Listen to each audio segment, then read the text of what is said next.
how to make armor stand in Minecraft. So first, you just need furnace, so just place it right there, and a crafting table.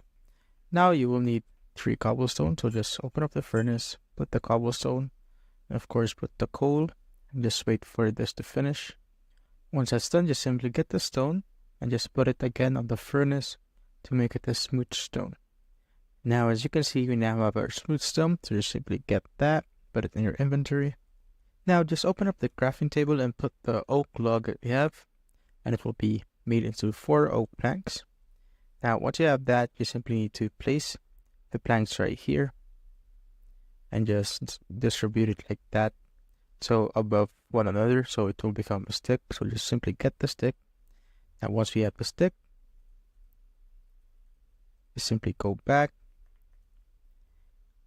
Now put the 3 smooth stone right here, just like that at the bottom, and it will become a smooth stone slab, and you get the slab right now.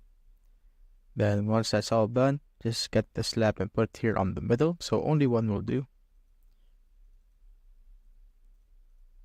So once that's done, just get the stick, and you will need to place it like this. So 1 there, 1 here, 1 here, 1 there. So we just need 2 more sticks, so we're just gonna make the stick. Now I have the stick again, and we'll do it again, so just 1 right there, 1 right there, 1 right there, and 3 at the top. As you can see, this should be the formation to successfully make the armor stand right there. Simply get it. Now you can simply put it right here. And as you can see, that's how I basically make and craft an armor stand in Minecraft.